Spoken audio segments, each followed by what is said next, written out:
हम सब बहुत अच्छे हैं, हम सब बहुत नेक हैं, हम कोई गलत हरकत नहीं करते, हम आलमी अखलाकी और कानूनी उसूलों की मुकम्मल पैरवी करते हैं, हम कोई गलत हरकत नहीं करते, हमसे अजीम, नेक, शरीफ पूरी दुनिया में कोई नहीं।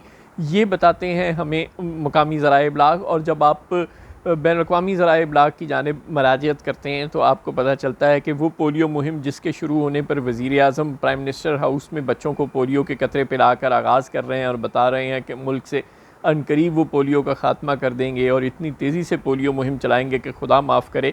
लेकिन जब आप बैनुल-अक़वामी मीडिया आउटलेट्स की जानिब मराजियत करते हैं तो वो आपको बताते हैं कि जनूबी वज़ीरिस्तान में पोलियो मुहिम शुरू होते ही पोलियो टीम पर हमला हो गया। शुक्र है कोई जानी नुकसान नहीं हुआ, लेकिन बहरहाल हमला तो हो गया। और ना गंडापुर हुकूमत आपको जवाब देगी कि ऐसा क्यों हुआ, ना आपको रावलपिंडी वाले जवाब देंगे ऐसा क्यों हुआ, और इस्लामाबाद वाले तो बेचारे किसी खाते में ही नहीं हैं। और बात यहीं ख़त्म नहीं होती। लकी मरवत में कबायली जरगे के हुक्म पर पूरे इलाके ने इस पोलियो मुहिम का बाइकआउट किया हुआ है। और उनका जो मुतालबा है, कतई नज़र इस बात के कि ये एक गैर अखलाकी, गैर कानूनी, बहुत ही बुरी हरकत है जिसको जितना भी कंडेम किया जाए वो कम है, लेकिन जो उनका मुतालबा है वो सुने आप तो आप कुछ कह भी नहीं सकेंगे। वो कहते हैं कि एटॉमिक एनर्जी कमीशन के जो कबूल खेल प्रोजेक्ट हैं उसके मुलाजमीन अगवा हुए हैं। अब देखें, आपको मीडिया आउटलेट्स तो ये खबर नहीं दे रहे, पता नहीं कब से अगवा हुए हैं। और उन अगवा शुदा जो लोग हैं उनकी बाजियाबी तक और इलाके में अमन की बहाली तक, यानी कानून की रिट कायम होने तक वो अपने बच्चों को पोलियो के कतरे नहीं पिलाएंगे। अब आप बताएं आप क्या करेंगे? कितने मुलाजमीन वहाँ कब से अगवा हुए हैं और अगवाकार क्या मुतालबात कर रहे हैं, ये आपको कोई नहीं बताएगा। और वो जो लोग हैं जिनके घरों से ये लोग अगवा हुए हैं, उन्होंने सरकार पर दबाव डालने के लिए कुछ तो करना है। तो मजलूम बेचारा क्या करे?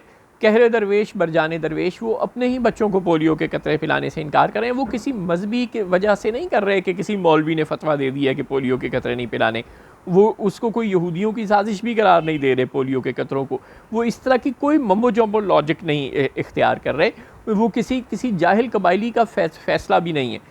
उनके प्यारे लापता हैं, अगवा हुए हैं, अगवाकार से हुकूमत उनके लापता लोगों को बाजियाब करवाने में नाकाम है।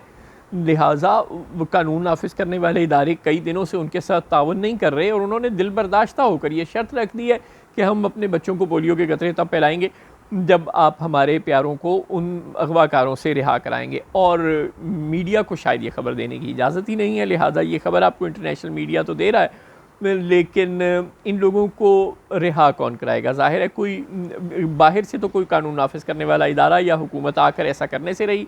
और गंडापुर साहब क्या ऐसा करने का कोई इरादा रखते हैं, या रावलपिंडी वाले कोई ऐसा करने का इरादा रखते हैं? कम से कम किसी की हरकतों से तो ऐसा कुछ नज़र नहीं आ रहा। ना आपको गंडापुर हुकूमत की लकी मरवत के अवाम को कोई ऐसी यकीन दहानी नज़र आ रही है कि वो अगले कुछ घंटों में इन अगवाकारों को रिहा करवा लेंगे। ना ही आपको रावलपिंडी वालों की कोई हिलजुल नज़र आ रही है। सिर्फ आपको बयानात नज़र आते हैं कि हम ये ऑपरेशन कर देंगे, हम ये IBO कर देंगे, हम ये कर देंगे, वो कर देंगे, और ये 1500 लोग हैं, 1500 लोग हमें थ्रेट नहीं कर सकते, वगैरह वगैरह। पहले वो नकवी साहब थे जो हमें बताते थे कि एक थानेदार की मार है, और अब नकवी साहब के बड़े हैं जो बताते हैं कि 1500 लोग हैं, वो तो हम फूंक मारेंगे तो उड़ जाएंगे। लेकिन वो उड़ नहीं रहे, ना नकवी साहब से उड़ रहे हैं, ना उनके बड़ों से उड़ रहे हैं, और उल्टा वो हमारे ही घरों से लोगों को अगवा कर रहे हैं। और उसके जवाब में भी हमारे ही बच्चों को उनके वालिदैन पोलियो के कतरे पिलाने से इनकार कर रहे हैं। यानी हर तरह से नुकसान कौम का हो रहा है।